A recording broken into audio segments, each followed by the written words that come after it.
Bonjour à toutes et à tous. Bienvenue dans cette conférence midi de l'Institut d'éthique appliquée, une nouvelle conférence midi. Il y en a eu un certain nombre cet automne. Nous avons le plaisir de recevoir trois conférenciers que je vais vous présenter très rapidement. Simplement vous dire que cette activité s'inscrit dans le cadre de notre programmation de l'Institut d'éthique appliquée, IDEA, qui fête cette année son anniversaire, hein, son 20e anniversaire. Donc, nous avons une programmation assez étoffée. Je vous invite à vous rendre sur le site internet de l'IDEA, de suivre également nos newsletters pour vous tenir informé de l'ensemble des activités que nous avons. Hein. D'autres sont programmées pour cet hiver, pour le mois également d'avril. Beaucoup de choses s'en viennent, donc suivant surtout l'actualité entourant l'Institut. N'hésitez pas à nous rejoindre dans les activités. Vous savez que nous tenons notamment à ce qu'il y ait discussions, échanges sur des thématiques d'actualité entourant l'éthique appliquée. Euh, je remercie notre coordinatrice Erika d'être présente aujourd'hui et d'être toujours si active.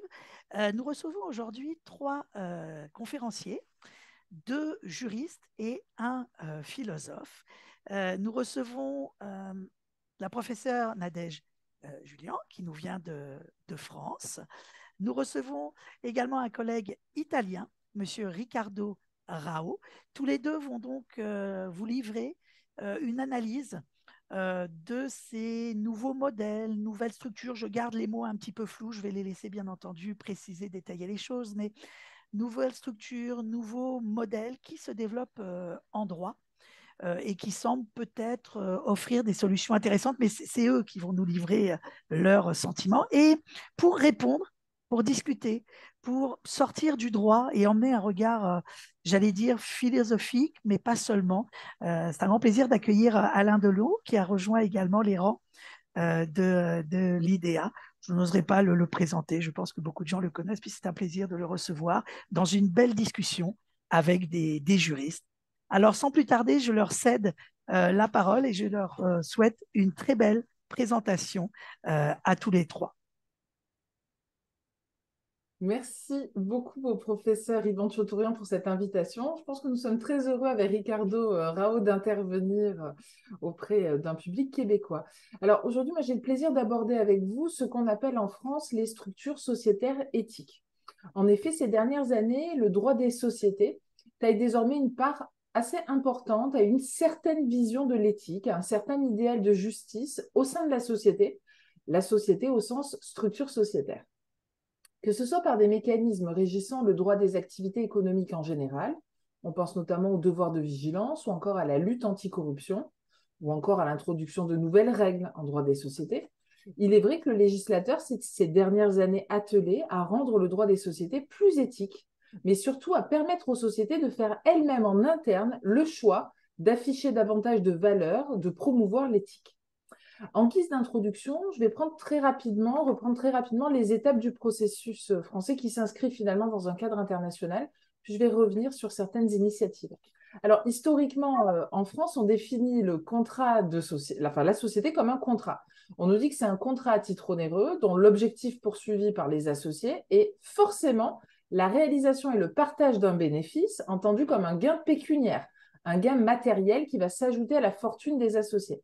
Et il faut attendre 1978 pour que la société puisse poursuivre un autre but que la production de richesse. Et attention, on reste quand même dans quelque chose d'économique, on est sur la réalisation d'économies. Donc la réalisation d'un bénéfice, la réalisation d'une économie, ce qu'on remarque, c'est que le droit des sociétés français et européens vise toujours un intérêt financier, un intérêt économique. On constitue une société dans un intérêt égoïste, avoir de l'argent. C'est finalement par une loi du 31 juillet 2014 que cette finalité purement égoïste des sociétés va être en partie dépassée, avec l'ouverture d'un nouveau secteur pour les sociétés commerciales, qui est le secteur de l'économie sociale et solidaire. Ça, c'est un premier pas vers l'éthique, un pas qui reste mesuré, mais un pas qui a été franchi par certaines entreprises, des mutuelles, notamment des coopératives. À la même époque, aux États-Unis, on est déjà allé beaucoup plus loin finalement sur l'introduction de l'éthique, puisqu'ont apparu dès 2010 des sociétés qui, à côté de leur propre intérêt égoïste, financier, pouvaient poursuivre la réalisation de l'intérêt général. On a notamment ces fameuses Benefit Corporations, et je pense que Ricardo vous en parlera mieux que moi tout à l'heure. En France, en 2010, l'idée selon laquelle la société a un rôle à jouer en matière d'éthique, elle commence à se dessiner, mais on n'est pas encore au stade des États-Unis. La recherche d'un comportement éthique de la part des sociétés va néanmoins conduire petit à petit, entre 2010 et 2020, à l'adoption de plusieurs dispositifs. Le premier dispositif qu'on présente en général, c'est un système de lutte anti-corruption. On est en 2016, nous on appelle cette loi la loi Sapin 2. Elle va permettre une mise en place d'une sorte de cartographie des risques de corruption dans la société, identifier les risques, offrir des repères, avoir une grille d'analyse pour permettre aux entreprises et aux sociétés de faciliter la prise en charge de la prévention. L'année suivante, le législateur va poursuivre son œuvre et essayer cette fois d'imposer la prise en compte dans l'ensemble de la chaîne de production, uniquement dans les grandes sociétés, des risques qu'elles vont engendrer par leur activité. C'est la fameuse obligation de vigilance. Donc cette loi, elle est de 2017. Faute de temps, moi aujourd'hui, je ne vais pas aborder la loi vigilance, mais nous attendons un texte européen qui devrait arriver dans les mois à venir sur cette obligation de vigilance. Enfin, dernière étape de ce processus, c'est la fameuse loi Pacte du 22 mai 2019, qui est une loi relative à la croissance, la transformation des entreprises. Et cette loi, c'est probablement celle qui pousse le plus loin la volonté d'introduire de l'éthique en droit des sociétés. Alors, le processus d'élaboration de cette loi en lui-même montre qu'il y a une sorte de petit changement de paradigme en droit des sociétés, puisqu'on est en présence d'un droit qui a été négocié. On est face à un droit, en quelque sorte, de concertation préalable. L'objectif, c'est de co-construire les textes. On va faire des binômes avec des parlementaires et des chefs d'entreprise qui vont réaliser des entretiens, des ateliers pour essayer d'identifier quels sont les besoins d'évolution du droit des entreprises. Ensuite, on va avoir une consultation publique, un rapport qui est très connu, qui est le rapport Nota-Sénat, qui va mettre en évidence ce besoin d'avoir une poursuite de l'intérêt général, une responsabilisation des sociétés. Donc, cette mission aboutit à un rapport qui aboutira lui-même à une loi, c'est cette fameuse loi Pacte. Cette loi Pacte, elle est présentée à l'époque par le ministre comme une loi qui a pour volonté de modifier le modèle français d'entreprise et de l'adapter aux réalités du XXIe siècle.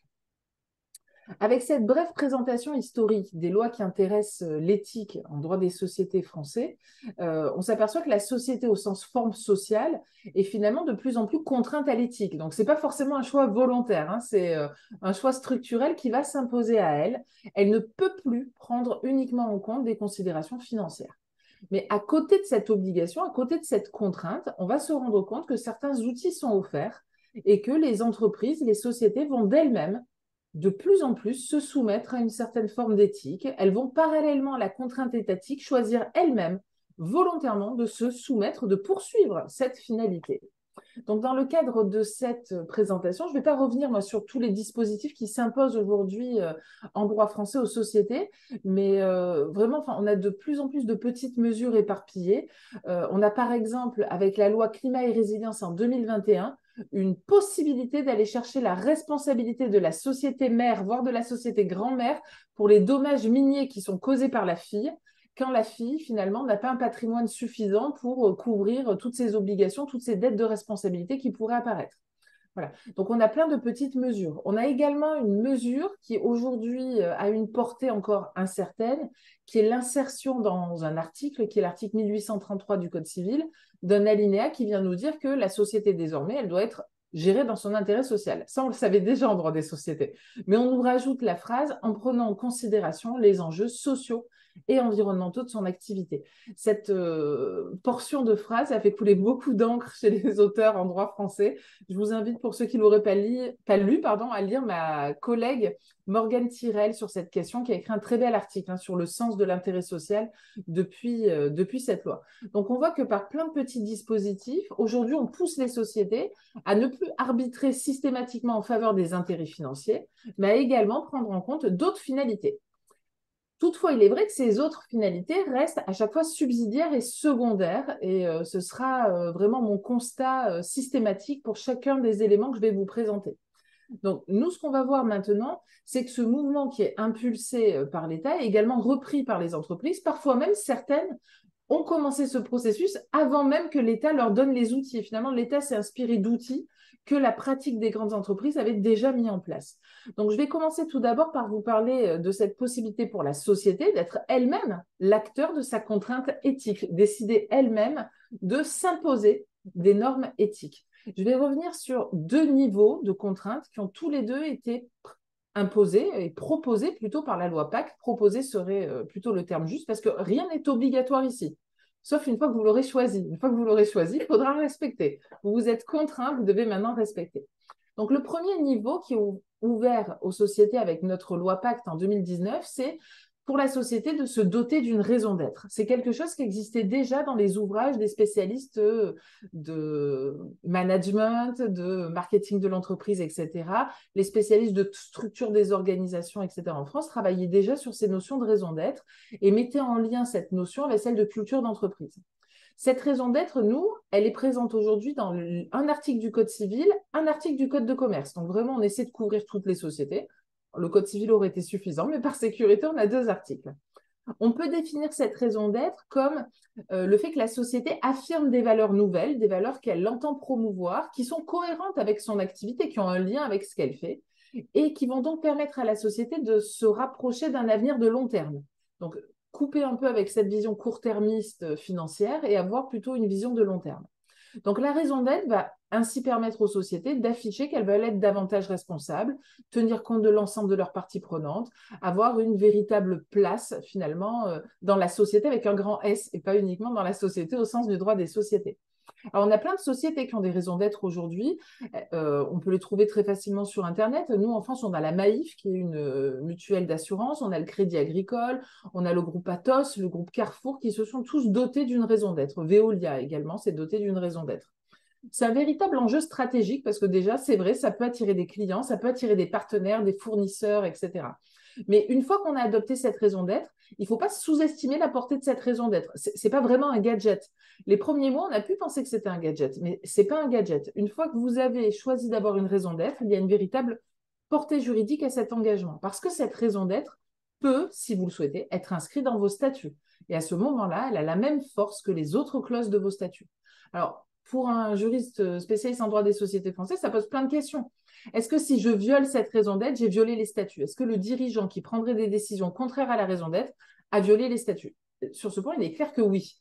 Est-ce que je peux révoquer un dirigeant qui a violé cette raison d'être, qui a pris des décisions qui sont contraires? La réponse est à nouveau oui. Est-ce que je peux engager sa responsabilité, etc.? C'est oui. La question maintenant, c'est qui peut le faire? Que la société en interne puisse le faire, c'est certain. Que demain, une ONG puisse le faire, ça, c'est un petit peu plus discuté. Pour ma part, j'ai tendance à croire que ce serait possible, qu'une ONG pourrait clairement dire que le dirigeant, en violant les statuts, a commis une faute dans le contrat de société et utiliser cette faute pour la faire rayonner en responsabilité extra-contractuelle. On a des décisions jurisprudentielles qui le permettent en France. Et donc, on pourrait éventuellement imaginer une recherche de responsabilité d'un dirigeant social pour ce type de faute. Il faut savoir en France que quand un tiers fait une action contre une société ou contre un dirigeant de la société, il faut que la faute soit détachable des fonctions du dirigeant. Il faut qu'elle ait certaines caractéristiques pour qu'on aille chercher le dirigeant. Sinon, c'est la société qui va payer, qui va devoir assumer cette responsabilité. Donc, avoir fait figurer dans ces statuts qu'on avait une raison d'être, ça a une portée, ça peut avoir des conséquences. Bien entendu, attirer des clients, etc. Et donc là, il y a peut-être un aspect un peu hypocrite, mais il y a une responsabilisation qui va avec, qui fait que les sociétés ne prennent pas ça à la légère.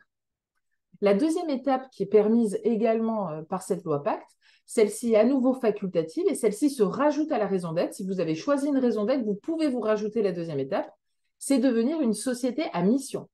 Alors attention, la raison d'être, c'était ouvert à toutes les sociétés. Je vous ai dit tout à l'heure, il y avait un article dans le Code civil, j'ai un article dans le Code de commerce. Pour les sociétés à mission, c'est uniquement pour les sociétés commerciales.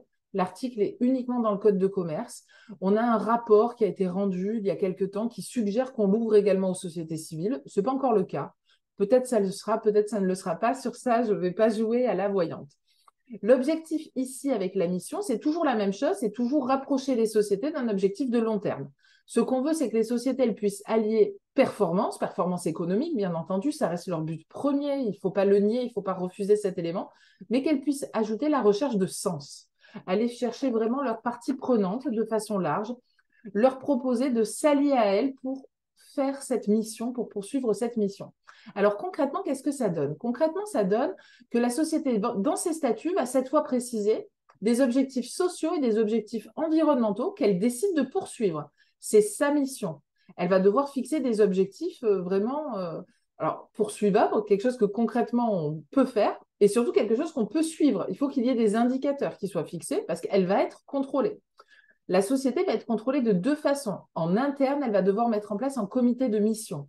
Alors, ce comité de mission, il y aura un membre salarié, c'est certain, peut-être plusieurs. Il peut y avoir quelques dirigeants, pourquoi pas, mais il peut également y avoir des personnes de la société civile, il peut y avoir des activistes, voilà. On peut aller chercher des personnes qui sont compétentes dans ce domaine. On peut demander à une fondation de siéger dans son comité de mission, pourquoi pas. Si la société est de toute petite taille, parce qu'on essaie de pousser les petites sociétés à le faire également, là, on va être un peu plus raisonnable. On va se contenter d'avoir une personne qui est référente de la mission. On n'ira pas chercher un comité de mission. Voilà.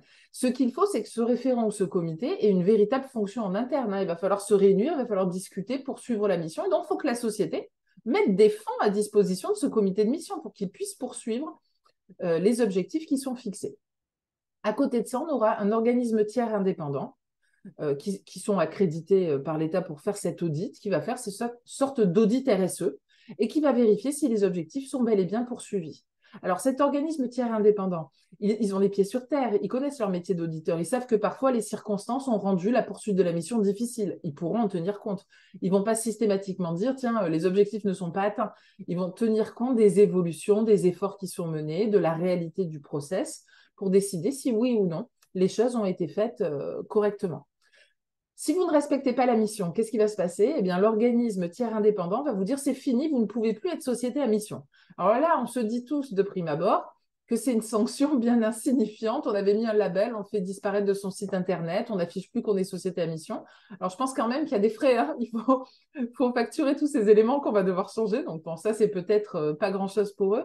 Le deuxième élément, c'est le name and shame. C'est finalement la honte qui sera portée sur les organes de direction de cette société. Vous n'avez pas poursuivi la mission. Vous vous êtes affiché comme philanthropique alors qu'absolument pas, etc. Ces sanctions-là, on sait qu'elles peuvent être fortes. La sanction médiatique, elle peut être très forte. On le voit en droit français avec plein de petites illustrations. Donc, la société, quand elle va choisir d'être une société à mission, elle va encourir un risque réputationnel qui peut véritablement l'entraîner dans une spirale de perte de clients et de perte de performance. Donc, pour elle, il y a des enjeux à respecter cette mission. Et comme pour la raison d'être tout à l'heure, un dirigeant qui prendrait des décisions qui sont contraires à la mission, à nouveau, on pourrait aller chercher sa responsabilité, etc. Donc, cette responsabilisation-là, elle est vraiment voulue par l'entreprise. L'entreprise fait le choix. C'est souvent une réflexion de long terme. On ne devient pas société à mission d'un claquement de doigts. Il faut définir sa raison d'être, définir sa mission, s'entretenir avec ses parties prenantes pour savoir véritablement quels sont les enjeux, qu'est-ce qu'on peut faire, qu'est-ce qui est réaliste. Souvent, on va conseiller de co-construire la mission en prenant à la fois des personnes en interne, des personnes en externe, les mettre ensemble dans le comité, faire quelques petites réunions avant de fixer la mission. Pour faire vivre cette mission, il faut donc des personnes en interne qui sont intéressées, mais il faut alors vérifier également qu'en externe, vos partenaires sont également intéressés par la poursuite de cette mission. Voilà ce que je pouvais vous dire sur ce premier élément. Je vais très rapidement, parce que j'ai conscience du temps qu'il me reste, vous parler d'une autre façon également d'avoir des sociétés qui poursuivent de l'éthique. Cette seconde façon, elle se dessine finalement indirectement par le poids des actionnaires. La première chose dont on peut parler, c'est la situation des actionnaires qui vont être des activistes climatiques et qui vont tenter de faire changer la société en intervenant. Le deuxième élément, c'est également des associés qui vont se dire que après eux, non pas le déluge, mais après eux, il est peut-être possible de mettre leurs titres sociaux dans une fondation qui, elle, poursuit déjà un objectif purement philanthropique et que cette fondation votera dans la société, qu'elle votera d'une façon qui est conforme à son objectif à elle. Et son objectif à elle, ce sera d'une part de récupérer des dividendes pour poursuivre ses missions, bien entendu. Mais le second objectif que peut avoir cette fondation, c'est de pérenniser une version responsable de cette entreprise. Donc, en droit français, sur les fondations, on dispose de plusieurs outils. On dispose des fondations reconnues d'utilité publique, qui sont des machines colossales, où il faut vraiment faire des dons vraiment très importants pour réussir à les constituer. Mais on a aussi des outils plus mesurés. On a des fonds de dotation où, avec une donation de 15 000 euros, on peut les constituer. Donc, on voit de plus en plus, alors ça reste mesuré hein, tout de même, des dirigeants qui, lors de la transmission de leur entreprise, décident certes de transmettre peut-être de manière familiale aux enfants, mais de bloquer 10%, 15% de la société dans ce fonds de dotation. Et ce fonds de dotation poursuit une mission. Et on a donc quelque chose qui ressemble un petit peu aux fondations d'actionnaires que connaît l'Europe du Nord et que nous, en France, nous avons encore beaucoup de mal à développer. Donc voilà ce que je pouvais vous dire dans le temps qui m'est imparti. Il y a beaucoup de choses qui sont mises en place. Les initiatives privées sont nombreuses et beaucoup de sociétés essaient vraiment de poursuivre des objectifs, alors certes secondaires, mais des objectifs qui sont éthiques, environnementaux, sociaux, etc. Merci. Merci beaucoup, euh, Nadège. Merci vraiment d'apporter beaucoup d'éléments. Ricardo, je t'en prie. Oui, je vais utiliser des slides. Mhm. Euh,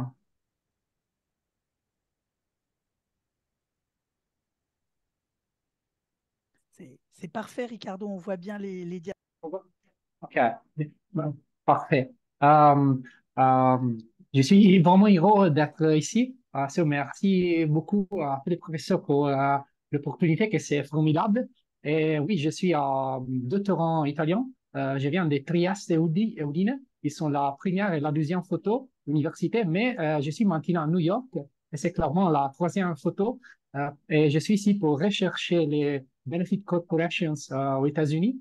Et avant, j'ai vécu 2 mois à Toulouse, en France, pour étudier les sociétés à mission en France, donc la version française. Et je vais parler maintenant des sociétés benefit, et donc la version italienne des Benefit Corporation. Et on va partir plus général, et après on va analyser plus précisément les sociétés benefit en Italie. La devise, bien sûr, il y a beaucoup de devises dans tous les mondes pour les pays. Par exemple, l'Union européenne, la devise, c'est unis dans la diversité. En France, c'est la célèbre égalité, liberté, fraternité. Au Canada, j'espère que je suis correct, mais c'est comme C2C. En Italie, c'est République démocratique fondée sur le travail. Et quelle est la devise des sociétés? Et traditionnellement, la devise des sociétés, c'est de faire des profits et de partager les bénéfices, comme nous a expliqué le professeur Julien avant. Mais ça, peut-être, il va changer. Et, par exemple, c'est dictionary, c'est un dictionnaire satirique américain. Et la définition là-bas de société, c'est une ingénieuse structure pour faire des profits pour sans responsabilité. Donc, l'idée, c'est la société avec la responsabilité limitée. C'est plutôt utilisé, mais c'est drôle, c'est satirique, mais c'est en fait l'essence des sociétés. Donc, de faire des profits. Mais ça, peut-être qu'on va changer avec les développements durables, les Sustainable Development en anglais. Et l'idée, c'est d'équilibrer les trois piliers. Donc, l'économie, bien sûr, mais aussi la communauté, les personnes et l'environnement. Et j'aime la définition en français, les développements durables, parce qu'il ajoute quatrième élément, que c'est la prospective des longues durées, des longs termes. C'est comment les frontons et monter ensemble est très piliers. Et quel est le rôle des sociétés ici? Et on peut dire que les sociétés doivent apporter une contribution pour les développements durables. Sauf que c'est que ils sont très riches. Le pouvoir économique des sociétés, c'est fort, c'est énorme. Et souvent, c'est supérieur que le PDI des PIB de certains pays. Euh, et comment faire pour la loi pour rendre les sociétés responsables pour les développements durables? On peut dire qu'il y a trois directions, peut-être. Un, transparence et déclaration financière. Deux, les devoirs de vigilance, comme nous a expliqué la professeure Julien avant. Par exemple, la célèbre loi en France sur le devoir de vigilance. Et le troisième, c'est le but de société. Et je vais parler seulement le but de société. La troisième, et comment pouvoir, avec la flèche, peut-être que c'est les plus radicales. C'est les plus profonds changements pour une société parce que le but, c'est la définition, c'est l'essence d'une société. Et il y avait des réformes en France, par exemple, avec la loi Pacte, en Angleterre, avec les comparisons 2006, Section 162. Euh, en Italie, il n'y a pas des réformes maintenant sur les bouts de société. Donc, l'article de civil code, parce qu'il n'y a pas de code de commerce, c'est les codes civils. Et l'article, ils disent que la société doit faire une activité économique dans le but de faire des profits et de partager les bénéfices entre les associés. Donc, l'intérêt des sociétés, c'est l'intérêt des associés, ce n'est pas l'intérêt des autres parties prenantes. Mais il y a une petite réforme, mais c'est seulement pour les sociétés cotées. C'est dans les codes de corporate governance. Et l'article, ils disent que la société doit poursuivre les succès sostenibles de la société. Mais ça, c'est comply or explain. Donc, ça veut dire que la société peut faire ça ou peut choisir de ne pas faire ça.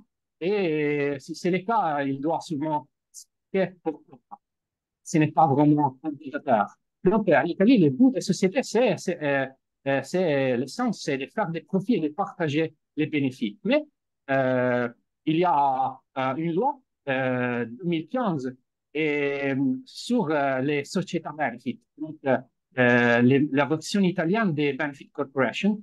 Et c'est drôle, mais c'est positif parce que Italie, nous sommes souvent les derniers à faire des choses, mais ici, nous avons été les premiers en Europe et à répliquer, à réguler les Benefit Corporation ici. Et c'est clairement inspiré de l'exemple américain.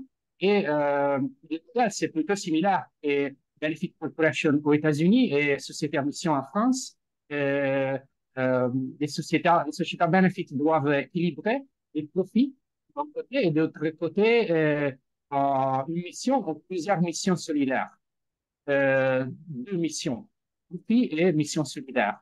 Et c'est un trait sur la réputation en Italie aussi parce qu'il n'y a pas des avantages juridiques ou fiscaux. Donc, c'est volontaire et c'est un trait sur la réputation. Et peut-être c'est intéressant de voir les différences. Et je pense qu'il y a seulement trois différences en Italie. La première, c'est qu'on se responsable par un comité. Les rapports annuels doivent être conformes aux standards internationaux, donc pas certifiés par un auditeur externe. Et l'idée, la raison, c'est peut-être de réduire les coûts pour les sociétés parce qu'elles sont souvent privées mais je pense que la différence, l'aspect original est peut-être plus intéressant, c'est la troisième, parce que le contrôle par l'autorité de la concurrence, l'autorité doit contrôler, parce que l'idée c'est que avec la label des sociétés benefit, en société pour avoir davantage sur le marché, et donc l'autorité doit contrôler et peut imposer les sanctions pour la publicité trompeuse. Et peut-être que c'est l'élément original des règles italiennes. Quelques chiffres, la plupart des sociétés benefit, ils sont dans le nord de l'Italie et les numéros, c'est petit, mais on va augmenter et ils sont 1000 en 2022 et en 2023, ils sont déjà 3000. Ces petits, on considère qu'il y a peut-être 2 millions d'entreprises en Italie, mais c'est petit, mais on va augmenter. Et 15%, ils sont bicorp aussi, donc certifiés par l'association privée BILAB. Bien sûr, c'est plus difficile d'avoir la certification BILAB, donc c'est seulement 15% avec la certification aussi. Euh, quels sont les problèmes? Et je pense qu'il y a deux problèmes principaux. Les premiers, c'est comment équilibrer les profits avec la mission solidaire. et comment équilibrer l'intérêt des associés avec l'intérêt des autres parties prenantes. Et en fait, peut-être que la société à benefit, mais c'est le même pour la Benefit Corporation, la société à mission, c'est comment Janus, l'ancien droit romain, donc elle est souvent représentée avec du visage parce qu'il peut regarder le passé et le futur.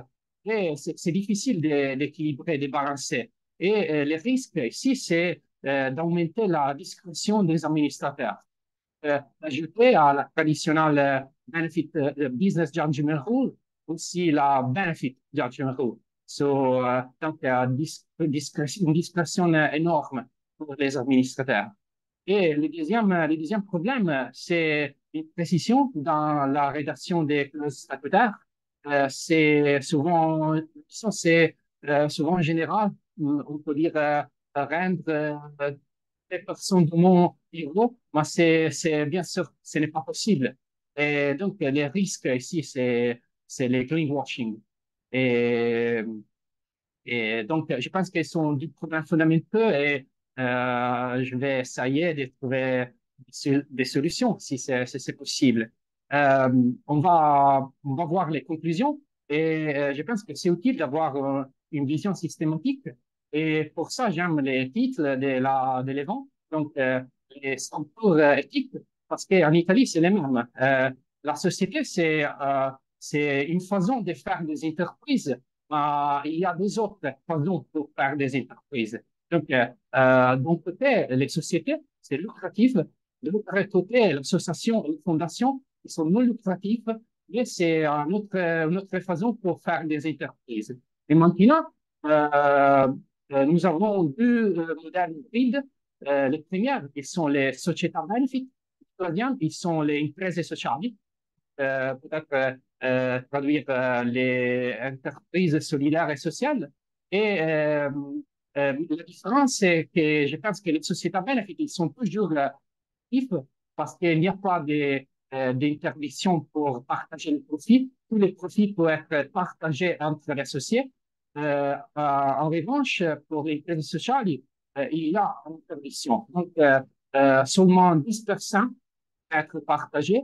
Donc, on peut dire que les crédits sociaux, ils sont 90% non lucratifs et seulement 10% lucratifs. Et en fait, je pense que la division, c'est la division rouge, c'est entre lucratif et non lucratif. Société benefit, ils sont toujours lucratifs, mais ils sont plus proches non lucratifs. Et les crédits sociaux, c'est les mêmes, c'est reverse. Donc, ils sont lucratifs, mais ils sont un petit proche à lucratif. Et la division rouge, c'est lucratif, non lucratif. On peut dire que maintenant, il y a beaucoup de modèles organisationnels pour les entreprises pour faire des entreprises. La société générale, la société ordinaire, mais aussi des autres structures éthiques. Et en conclusion, on va reprendre les deux mots, la divise et l'équilibre. On peut dire donc qu'il y a des divises. Euh, les divises, donc, société ordinaire, faire des profits, société bénéfice, profit avec en mission solidaire, imprese sociali, donc 10% lucratif et 90% non lucratif, et associations et fondations qui sont toujours purement non lucratives. Euh, et je pense que toutes les devises elles sont légitimes parce que on pense que le profit, ce n'est pas quelque chose que c'est mauvais. C'est positif parce que ça signifie que la société a créé quelque chose que c'est positif. C'est un surplus pour la société. Euh, donc, il a créé quelque chose de positif. C'est peut-être que c'est la façon de faire des profits. Donc, ce n'est pas la devise per se, mais c'est la façon. Et donc, c'est bien d'avoir une devise, mais le problème, c'est l'équilibre. Donc, la façon de poursuivre les bouts, la devise.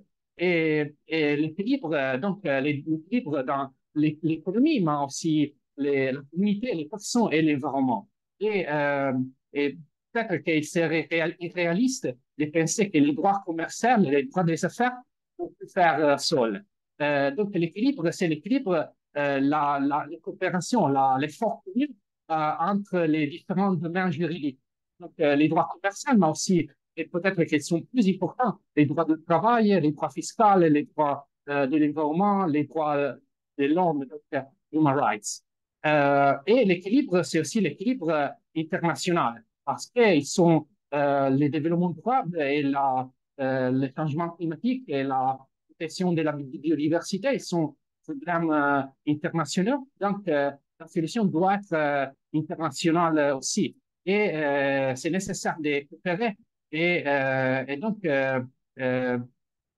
je suis, peut-être que je suis un peu idéaliste, mais je suis optimiste pour le futur. Et pour ça, je pense pour l'équilibre, pour les communs, l'effort commun, je pense que c'est très intéressant de voir un événement comme aujourd'hui, échanger des idées avec des professeurs et doctorants des différents pays.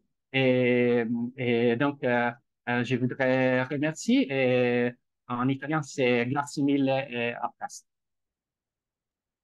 Merci beaucoup, Ricardo. Je pense que sur ta liste de pays, il reste le Canada, puisque nous avons des entreprises à mission en Colombie-Britannique et Nouvelle-Écosse, mais je referme la Oui. porte, quoi qu'elle est ouverte, si des fois tu souhaiterais continuer ton périple.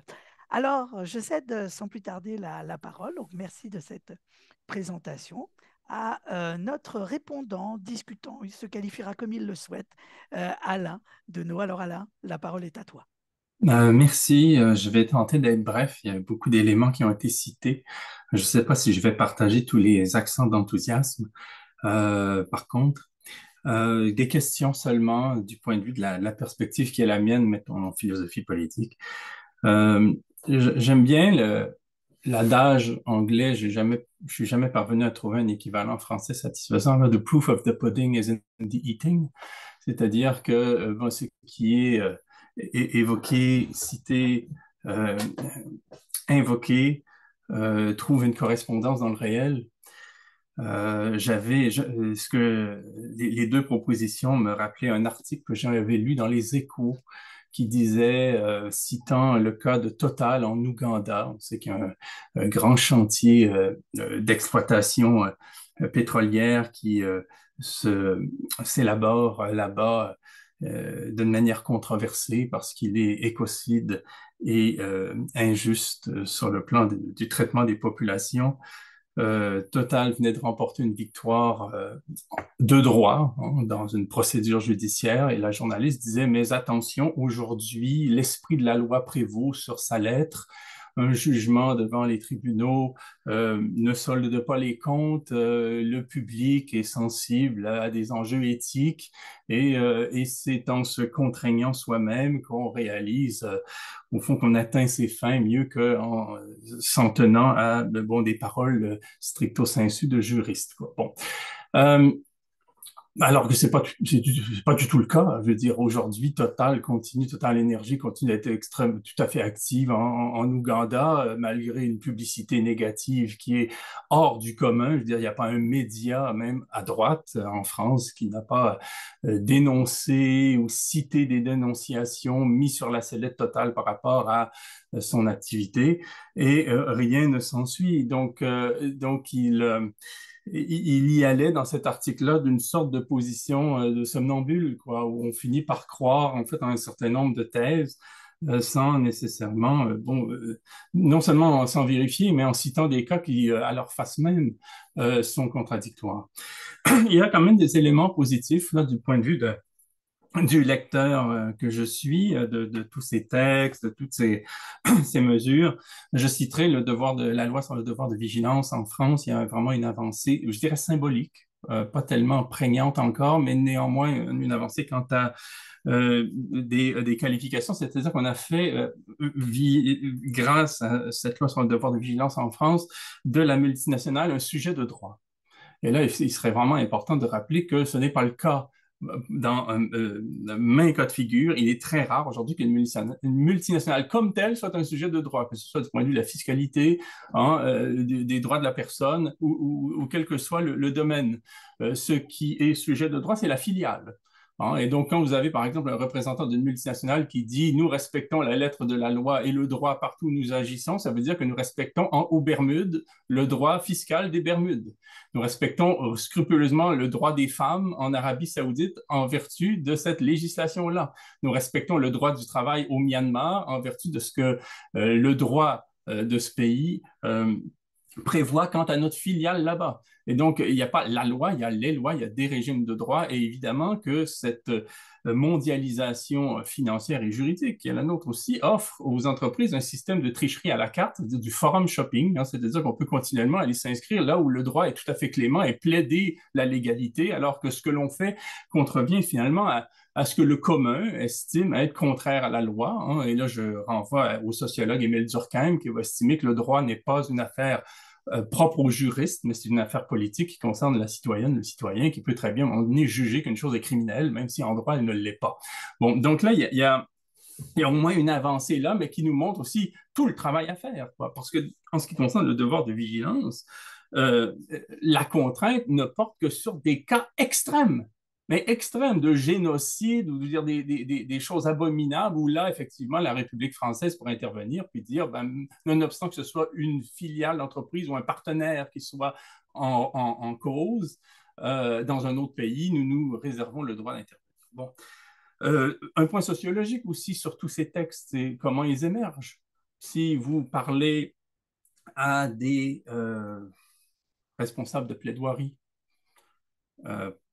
chez CCFD Terre Solidaire, les Amis de la Terre, Éthique sur l'étiquette, Action Aide, Survie, qui ont porté en coulisses ce projet de loi sur le devoir de vigilance, ils vont dire à quel point ça a été un travail de combattant, de convaincre, et faisons un petit peu aussi de penser, de commentaires politiques, un pouvoir socialiste ne sachant plus comment conférer un minimum de substance à son étiquette, hein, pour donner l'impression donner l'impression de excusez-moi, je suis déconcentré, de donner l'impression d'un peu de constance, de substance là aussi au discours du Bourget d'un certain président sur la finance comme étant un adversaire. Enfin bref, on peut faire là l'analyse politique aussi sur les raisons de l'apparition de certains termes, mais ces responsables de plaidoirie-là vous diront le problème que la loi a été édentée, que ça a tout pris pour qu'on l'obtienne, qu'il n'y a pas une motivation très forte de la part du législateur,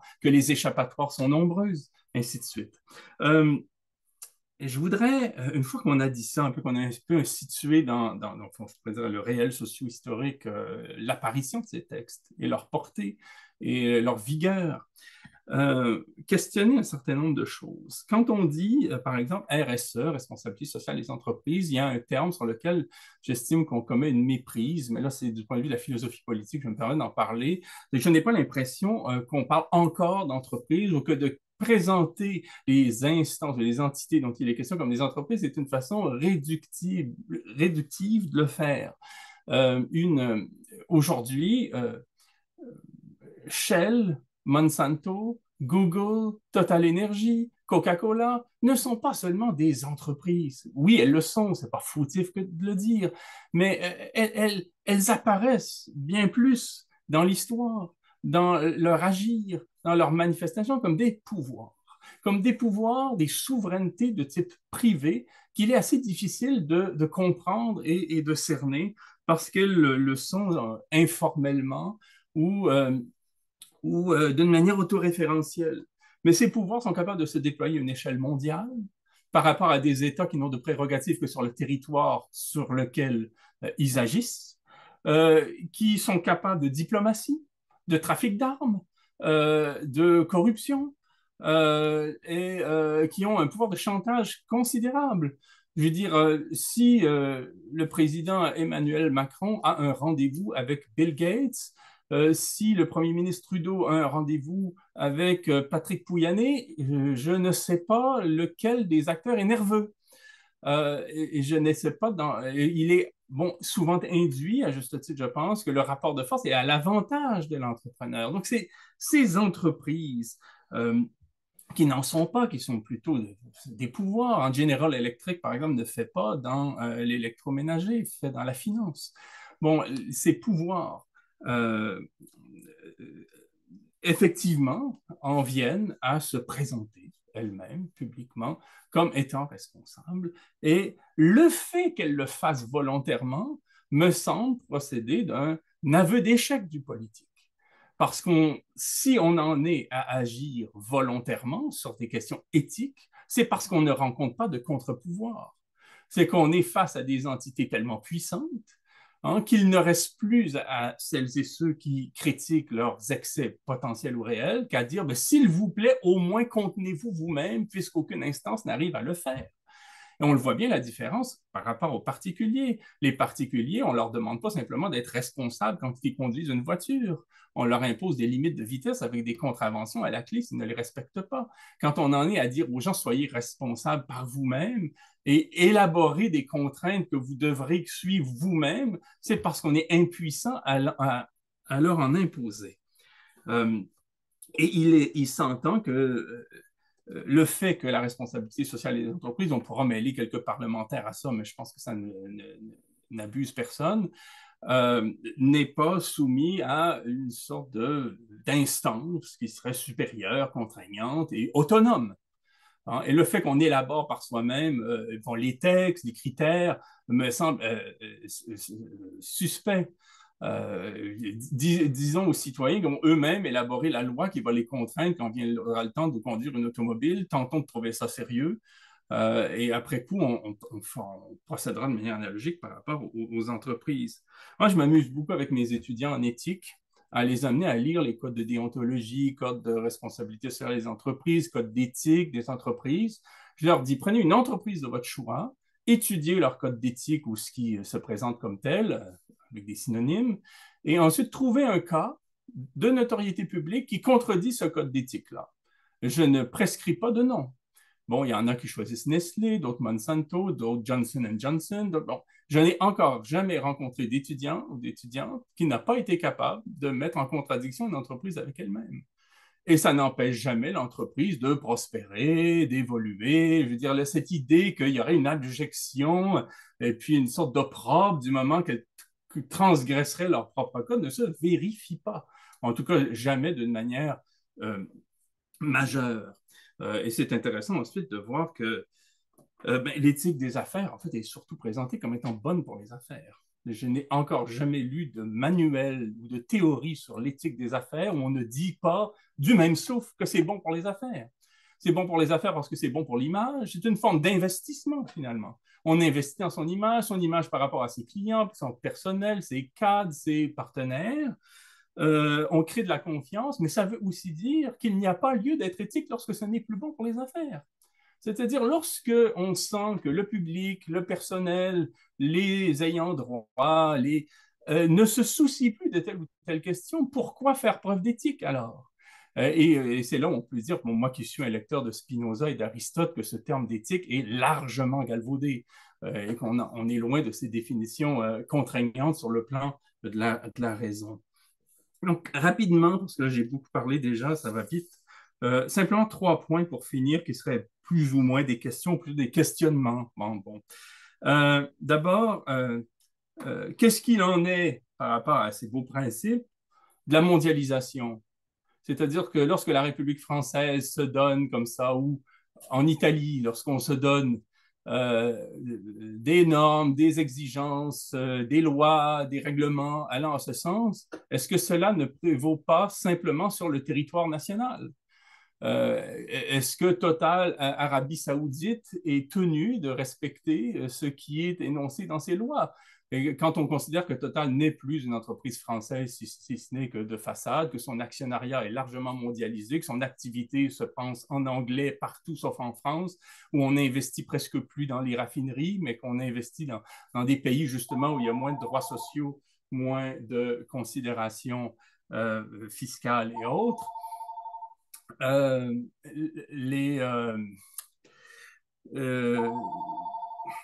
Lorsqu'on considère tous ces points, on peut se demander quelle est la portée et la pertinence, enfin la portée politique, disons, de ces règles.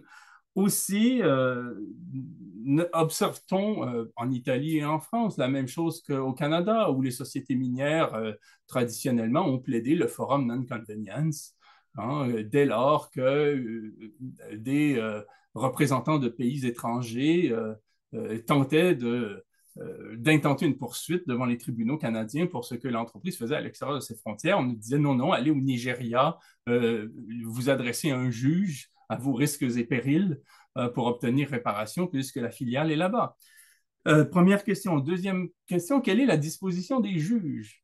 Il a été déjà assez... on a déjà pu voir sur la question du devoir de vigilance et de Total comment en France, la justice a semblé ne même pas comprendre le sens de sa loi en référant au mauvais tribunal, en fait, en faisant perdre un temps considérable. C'est une denrée pour Total Énergie, qu'on perde du temps. Et quelle est la disposition, je dirais, psychologique des juges à investir des dispositifs qui leur sont donnés? Je sais qu'au Canada, ça prend à peu près 10 ans avant qu'un juge découvre une loi qui a été votée par le législateur. Monsieur Tchotourian me corrigera. Yvan me corrigera au besoin, mais il y a un temps par rapport à la gravité d'enjeu parfois, qui est terrible, où on vote une loi, puis c'est comme une étoile morte, ou l'inverse, là, ça prend une décennie avant qu'un juge l'aperçoive. Bon, ou la prenne au sérieux, ose se commettre le premier. C'est une sociologie là, du droit qui est en jeu. Deuxième point, au troisième point, rapidement, je vais tout de suite sauter au dernier point. J'apprécie que la question du greenwashing soit mentionnée pour parler des conséquences du fait de se contraindre soi-même. C'est quand on se contraint soi-même, on choisit les termes, on choisit les définitions, on choisit les échappatoires, on choisit les faux fuyants. Total Énergie, je parle beaucoup de Total, j'ai étudié cette entreprise-là dans un bouquin là, qui s'intitule « De quoi Total est-elle la somme ?» Total Énergie se dit écologiste, se dit environnementaliste, se contraint elle-même. Bon, elle plaide coupable même. On est responsable du réchauffement climatique, nous aussi. On le savait en 1970, on a pris 35 ans à se rendre compte que c'était le cas. On a fait semblant du contraire pendant 35 ans, mais ça, personne ne va nous le reprocher ou en tout cas va nous sanctionner pour avoir menti pendant 35 ans. Et ça a été démontré, ça, par Christophe Bonneuil. Mais on plaide coupable et on est donc environnementaliste. Mais on est environnementaliste à notre manière. On est des environnementalistes de droite. Qu'est-ce que ça veut dire? C'est que la lutte contre le réchauffement climatique passe par la géo-ingénierie, les panneaux photovoltaïques, les tours éoliennes, et quoi encore? Les batteries de pointe, les voitures électriques. Et ça tombe bien parce qu'on a des capitaux. On a des capitaux parce qu'on a cochonné la planète. Et en cochonnant la planète, on s'est beaucoup enrichi. Et pour devenir environnementaliste comme on l'entend, il faut des capitaux et c'est nous qui les avons. Et donc, on va faire de la destruction écologique qui est notre œuvre un nouveau marché. Et là, vous allez nous suivre. Et là, on va même se référer à un usage orwellien des termes, parce qu'on va présenter comme étant environnementaliste des approches qui sont encore écocides, parce que je suis désolé, mais fabriquer des panneaux photovoltaïques, des tours éoliennes, des batteries de pointe, des voitures électriques, c'est destructeur pour l'écologie parce que ça suppose en amont, lorsqu'on élabore les infrastructures, des minerais extrêmement coûteux à extraire. Là, je parle d'écologie, pas seulement de finances. Ça suppose un brassage d'arsenic, c'est des émissions de CO2 pour construire la belle voiture électrique qu'on va présenter comme verte. Bon, mais on a le loisir de se contraindre soi-même à être orwellien lorsqu'on parle d'écologie, tandis qu'on saccage encore davantage l'environnement. Et ça, il n'y a pas de contrainte pour ça, parce que l'entreprise, en fait, n'a plus de contre-pouvoir, parce qu'elle n'est plus une entreprise, elle est elle-même un pouvoir, elle a un pouvoir parfois supérieur aux États, aux législateurs et aux juridictions qui, théoriquement, ont à charge de l'encadrer. Je vais m'arrêter là. Merci. Merci beaucoup, Alain, de ces riches commentaires. Je vais peut-être laisser nos intervenants, eux aussi, rebondir, puisqu'on a visé le droit, notamment dans ces remarques, dans ces commentaires. Donc, je vous en prie, Nadège, Ricardo, au choix. Je pense qu'on peut que être d'accord avec ce qui a été dit. C'est difficile de dire le contraire. Bien entendu qu'une société commerciale poursuit un but commercial et qu'elle ne va pas demain vouloir sauver la planète. Ça, malheureusement, c'est à nos pouvoirs publics de prendre la relève là-dessus. Et soit par choix, soit par manque de pouvoir finalement, parce que vous avez raison, elles sont très puissantes et elles sont en elles-mêmes des systèmes normatifs propres et des puissances. Il ne le fait pas. Ça, c'est certain. Sur les points juridiques et les points qui relèvent donc de ma spécialité, la première remarque, c'est sur la loi vigilance. La France est complètement consciente dès le début des limites de son dispositif. Ça, vraiment, ça fait partie des éléments qui sont acceptés dès le vote de la loi. C'est très simple. Pour échapper à cette loi, il suffit de pas avoir son siège en France. Fin de l'histoire. Et c'est pour ça que, immédiatement, les personnes qui sont à l'œuvre sur cette loi vigilance essaient de faire remonter ça au niveau européen pour avoir cette territorialité élargie. Voilà.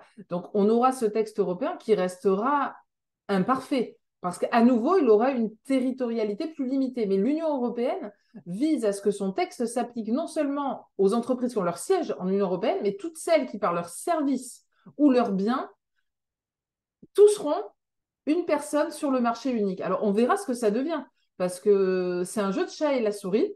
Et systématiquement, ces grandes entreprises, par leur pouvoir également en interne, leur capacité juridique, arrivent à détourner, avant même l'arrivée des textes, certains dispositifs. Ça, c'est un élément qui est vraiment, malheureusement, incontestable. Le fait que ce soit aux États de réaliser cette contrainte, ça, c'est vraiment quelque chose qui est dommage. Mais on ne l'a pas. Actuellement, nous, en France, je ne pense pas qu'on aille vers une évolution vers davantage d'écologie dans nos dispositifs. On a plein de mesurettes. Mais on a des mesurettes qui fonctionnent. Mais c'est vraiment des toutes petites touches. Hein. Si on a un tableau, on est en train de retoucher voilà, des tout petits points minuscules qui seront peut-être un peu plus clairs, mais tout le reste va rester obscur. Hein. J'ai parlé très rapidement de la loi climat résilience avec cette fameuse possibilité d'aller chercher les mères et les grands-mères. C'est parce que justement, on n'a pas de personnalité juridique du groupe de société. On pourrait avoir des juges qui demain nous disent tiens, tel groupe de société, alors même que chacune des sociétés a sa personnalité, elle-même est une personne juridique, ce qui permettrait d'aller les chercher, mais ce n'est pas les démarches de nos juges aujourd'hui. C'est d'ailleurs pas la démarche majoritaire des auteurs sur ces questions. Mais c'est une vraie question à se poser. Toujours sur ces aspects juridiques, on a une directive sur le greenwashing qui est en cours, qui est la directive Green Claims. Qu'est-ce qu'elle deviendra cette directive? Qu'est-ce qu'elle contient en détail, etc. Je peux malheureusement pas vous le dire. Mais à nouveau, les mesures, il est certain qu'elles seront insuffisantes. Parce qu'une fois qu'on aura mis les limites où on considère qu'effectivement c'est du greenwashing, il y aura tout ce qui n'est pas dans ces limites. Et c'est la limite du droit. On dit souvent que le droit, ça aligne les comportements. Il suffit juste de se mettre en conformité avec le droit pour échapper à cette règle. Et c'est en ça que le droit n'est jamais de l'éthique pure, de la morale pure, il est autre chose. Et en ça, il est insuffisant pour améliorer la société dans laquelle on vit sur toutes ces questions-là. Ça, c'est malheureusement le constat auquel on ne peut qu'arriver. Voilà. Est-ce que demain, quand nous aurons une directive vigilance au niveau européen avec toutes ces déclarations de performance extra-financière qui vont obliger les entreprises à évoluer sur ces points? Est-ce qu'il y aura un changement de mentalité? Voilà. Après, sur ça, je n'ai pas envie d'être Cassandre, je n'ai pas envie de dire qu'on aura un changement de mentalité en France et peut-être au Québec également, quand on aura un bouleversement climatique tellement grave que les gens seront obligés de changer leurs habitudes. Mais effectivement, ça ne change pas les habitudes au niveau macro. Pour autant, au niveau micro, on a quand même des petits changements. On a parfois des récits. Nous, en France, on en a à un colloque sur la réputation de l'entreprise. Je pense que tout le monde a pris l'exemple des maisons de retraite. On a parfois des prises de conscience avec une société en particulier. On a enregistré, je ne la nommerai pas. Je ne veux pas mettre muer leur foudre. Mais on a parfois des difficultés ponctuelles qui sont montrées du doigt. Et il y a vraiment des conséquences réputationnelles. Après, un point sur lequel je suis complètement d'accord avec vous, et on en a tous parlé lors de ce colloque sur la réputation, c'est qu'en fait, les managers nous disent qu'investir dans sa réputation, même si c'est de la poudre aux yeux, c'est très rentable. Les investissements en réputation, c'est toutes ces petites choses sont économiquement très rentables. C'est pour ça aussi que ces entreprises le font. Les changements, on pourrait les avoir, nous, à une échelle plus petite, qui est, moi, l'échelle à laquelle je m'intéresse, qui ne va pas être celle de la superstructure qui est implantée en multinationale, mais qui est parfois celle de la toute petite structure. On voit, nous, en France, des cabinets de notaires, des offices notariaux décider d'être porteurs d'une mission. On voit également des petites entreprises, des chauffagistes, des plombiers, etc., décider d'avoir une raison d'être et de mettre en œuvre 2-3 petites missions. C'est souvent des missions qui sont insuffisantes. À l'échelle de la planète, ce n'est pas grand-chose. Mais on a des fois dans ces missions des points sur... alors, c'est des choses qui devraient aller de soi, mais qui ne vont pas toujours de soi. Mettre en place des crèches d'entreprise, mettre en place des financements pour l'aide aux devoirs pour les enfants, etc. On a plein de petites choses. Voilà. Mais à une échelle qui est peut-être insignifiante au niveau macro. Ça, c'est certain. Je ne sais pas ce qu'il en est en Italie, mais voilà pour la France. Ricardo, est-ce que vous souhaitez également apporter un petit mot complémentaire? Et puis après, sur le chat est très animé, en fait, vos propos donnent lieu à beaucoup de remarques, On commentaires, essaie de les réactions. lire en même temps. Oui, oui, tant mieux, tant mieux. Puis on a déjà une première question qui émerge, qui vise Alain de manière assez globale sur l'éthique. Donc, je me retiens un peu. Mais alors, Ricardo, est-ce que vous voulez compléter un petit Oui, peu tout cela? oui, je suis d'accord avec toutes les conclusions. Je pense que oui, c'est vrai que les droits, c'est national, donc c'est vraiment important d'avoir des règles qui sont internationaux. Et, oui, comme nous a expliqué la professeure Julien, la directive européenne, il y a un champ d'application qui est extraterritorial pour les sociétés pas européennes, mais qui ils font des entreprises, des activités en Europe. Et il y a aussi proposition en loi, c'est un treaty dans les Nations Unies. Euh, il s'appelle Business and Human Rights Treaty. Mais la négociation, bien sûr, c'est difficile parce que il y a certains pays qui sont toujours contre la proposition. Et oui, je suis d'accord aussi que les jeux, ils sont extrêmement importants. C'est la différence en anglais avec la law in book, law in action. C'est différent et c'est important d'avoir la law in action, que c'est proche de la law in book parce que c'est, oui, et, et donc, oui, je pense que je suis d'accord avec toutes les conclusions. Merci. Ricardo, puis Oui, pareil, parler des Ricardo. juges. Oui, oui, alors, oui, peut-être, Nadège, On je met vous deux coupe dans minutes. le commentaire. Euh, Oui, oui, oui, oui, mais On bien est, sûr.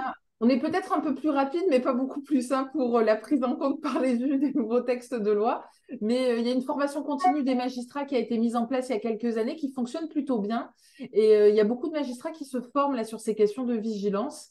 Les décisions se succèdent hein, cette année, donc je ne vais pas m'avancer parce que je n'ai pas lu l'arrêt, mais je sais qu'une décision de justice a été rendue hier ou avant-hier, à nouveau sur un plan de vigilance, qui invalide le plan de vigilance. Je ne l'ai pas encore lu, mais je pense que vous pourrez en lire des commentaires sur Internet dans peu de temps. J'enverrai un commentaire écrit par un ami à Yvan Tchotourian, s'il peut le diffuser dans vos cercles. Et donc voilà, donc, on a des juges qui se saisissent de la question et qui essaient vraiment de faire quelque chose. Un colloque a été organisé par une université parisienne, l'université Panthéon Assas, voilà, c'est celle-ci, et étaient présents dans la salle des lobbyistes, également des membres des entreprises qui ont pour obligation de réaliser des plans de vigilance. Et des magistrats également s'étaient déplacés pour assister à cette conférence. Donc, on a l'impression que ça prend, mais ça prend lentement. Ça prend lentement. Merci, Nadège, de ces précisions. Alors, bon, la discussion, le chat s'anime. Peut-être, Alain, on a donc une question pour le philosophe que tu es dans ce contexte-là. On sent bien que le droit, voilà, le droit navigue, ne répond peut-être pas à toutes les questions, est incomplet. Bon, quel rôle pour l'éthique, quelle légitimité donner à l'éthique, puis, comme le dit Lise, sans basculer dans l'ethical washing. Comment on peut se situer avec l'éthique? Quel outil peut-être aussi peut-elle apporter si elle le peut? Hein, tu l'as précisé dans ce que tu disais, que l'éthique, si on comprend bien du point de vue des entreprises, doit rapporter. Est-ce que c'est la bonne manière de voir ou pas? Qu'est-ce que ça t'inspire? Non, je vais essayer de faire court, d'autant plus que moi, je suis l'humble répondant. Je ne veux pas monopoliser là, la discussion. Ce qui me gêne lorsqu'on dit que l'éthique est rentable, ce n'est pas qu'elle le soit éventuellement, c'est ce que cela signifie à contrario. Cela veut dire que lorsqu'elle ne l'est pas, il n'est plus nécessaire d'être éthique et on l'observe, ça. C'est-à-dire que lorsque un public, lorsqu'un personnel, lorsque des cadres, lorsque des partenaires, des parties prenantes pour toutes sortes de raisons, sont distraits par rapport à une question, sont peu sensibilisés. Bon, une même entreprise peut très bien être très éthique sur le plan de son emballage dans un pays où on est sensible à ces questions-là et ne plus du tout l'être dans un autre pays, une autre filiale, parce que là-bas, on ne l'est plus, par exemple. Et c'est ça qui est embêtant. Et à ce moment-là, ce qui me gêne le plus, c'est que le mot d'éthique se trouve tout simplement usurpé, parce qu'une éthique, Et là, je pense en termes spinozistes, là, je me réfère à l'œuvre Baruch de Spinoza du XVIIe siècle, c'est de dire que le lien éthique a une chose consiste en une compréhension d'une relation bonne que l'on tient pour telle. Et là, on est dans une instrumentalisation de l'éthique. Et quand j'enseigne l'éthique, moi, je montre bien à mes étudiants qu'il faut distinguer trois choses, éthique, morale et déontologie. Et on confond souvent déontologie et morale. Et la déontologie, c'est un ensemble de codes, de règles qu'on se donne, très souvent pour les contourner d'ailleurs, de façon à convenir d'une conduite entre gens d'un même ordre, d'un même milieu, d'un même domaine. Mais ce n'est pas encore de l'éthique. L'éthique est beaucoup plus fondamentale. On pourrait remonter jusqu'à Aristote aussi par rapport au souverain bien, des notions plus exigeantes. Peut-être un mot pour nous situer, et je vais vraiment m'arrêter là. Il y a deux formes d'approche pour penser un problème, une forme pragmatique et une forme critique. La forme pragmatique consiste à penser en fonction de contraintes propres au réel social. C'est-à-dire qu'on se limite à une capacité à agir. L'approche critique, elle, consiste à nommer un problème indépendamment de la capacité à le régler. Et c'est une façon de ne pas s'empêcher de penser sous prétexte qu'on ne saurait pas, après coup, arriver avec une solution. Et juste pour résumer la chose en une phrase et j'arrête, en ce qui me concerne, il m'apparaît clair que le problème des multinationales, ce sont les multinationales elles-mêmes. Et la solution, c'est leur dissolution. Point. C'est pas. Maintenant, on peut aller lancer des roches contre la façade d'un McDonald's, ça réglera rien. Mais au moins, on peut le dire. Et le fait de le dire nous fait avancer, il nous donne une échelle. Et après ça, on comprend que lorsque un législateur vote une loi péniblement parce qu'on lui donne des coups de pied au derrière puis il essaie de se donner une contenance publique, c'est une avancée minuscule. C'est pas une panacée parce qu'on s'est donné une échelle d'appréciation. Mais aucun démocrate ne peut accepter qu'une poignée d'actionnaires multimilliardaires détermine ce qu'il en est de domaines aussi névralgiques que l'énergie, la culture, l'agriculture et quoi encore. Alors, si je comprends bien, et puis on va prendre bien sûr d'autres questions, mais peut-être pour compléter vos propos à tous les trois, c'est un manque, je pense, donc oui, il y a un travail des juristes sans doute insuffisant, mais c'est un manque, grosso modo, de volonté essentiellement à l'échelon politique. Est-ce que ça doit venir de là que le signal doit être envoyé? Est-ce qu'il faut croire les entreprises? On a l'impression, en vous écoutant, que sans doute qu'il ne faut pas nécessairement les croire. Alors, est-ce que du coup, ça relève du politique, de la philosophie politique? Est-ce qu'il faut aller chercher ailleurs quand on voit les difficultés de compromis? On a un bel exemple avec la COP28, me semble-t-il, à l'heure actuelle, mais on pourrait prendre d'autres exemples plus récents. Qu'est-ce que vous en pensez? Est-ce qu'on manque de courage, grosso modo? Alors, de mon côté, pour la France, je pense qu'il y a sincèrement des sociétés qui mettent en œuvre de bonne foi de tels dispositifs avec des objectifs sociaux et environnementaux. Toutefois, ça restera toujours insuffisant. Je suis navrée pour le chien qui aboie. C'est un système au niveau étatique qui serait nécessaire. Après, voilà, le système au niveau étatique, il aura également ses limites. C'est pour ça qu'au niveau européen, c'est probablement mieux, en tout cas pour le cas de la France. Je pense qu'il y a des chances que pour l'Italie, le niveau européen soit également souhaitable.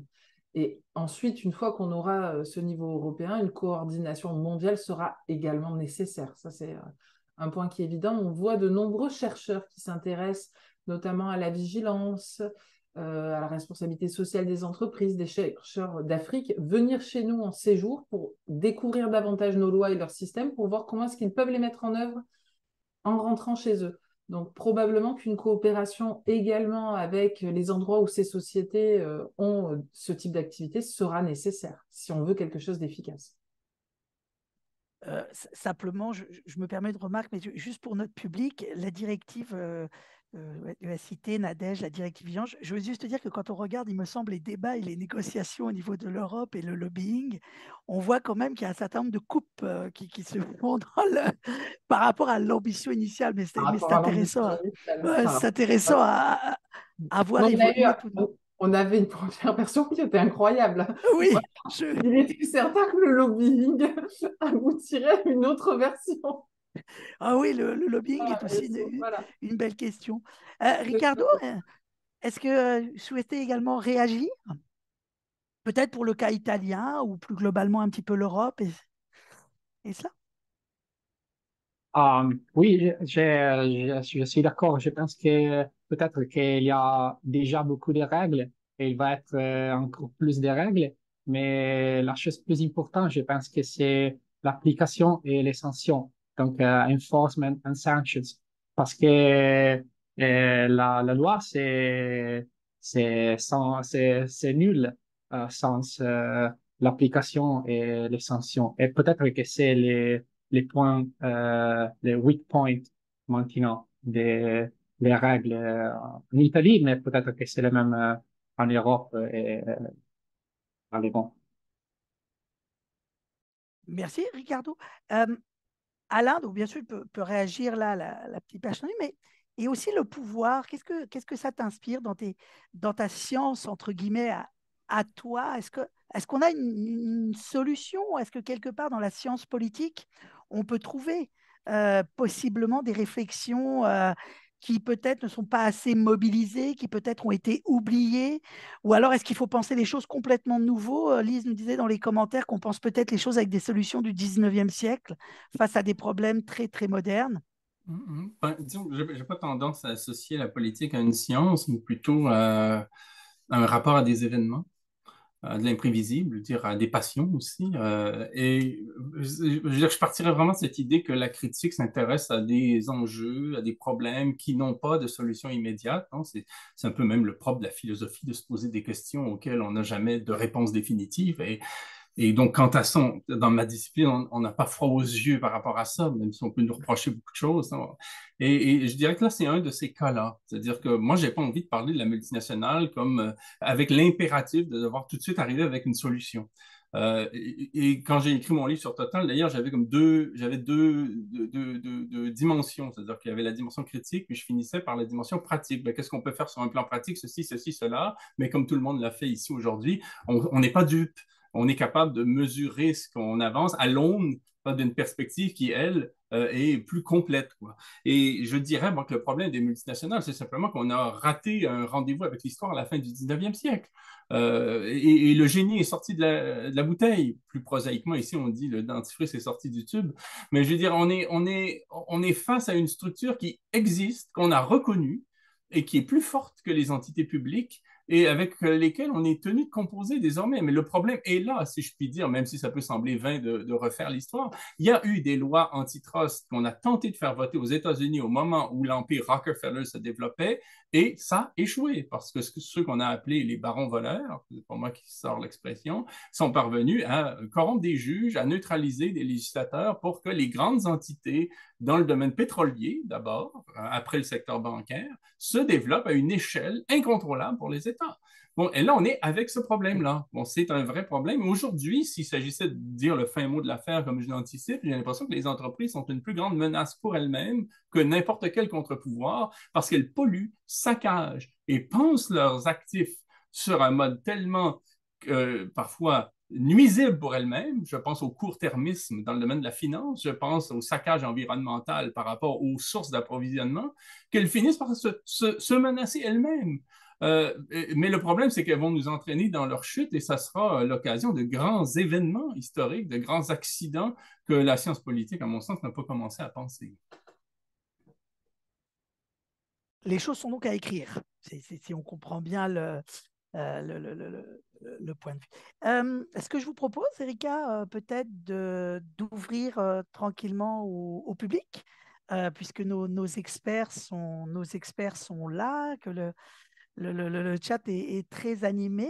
Je propose tout simplement que le public, s'il souhaite intervenir, faire part de questionnements, de remarques, de commentaires à nos intervenants, peut-être de pistes de solutions, osons le dire, ou du moins de réflexions complémentaires à ce qui a été échangé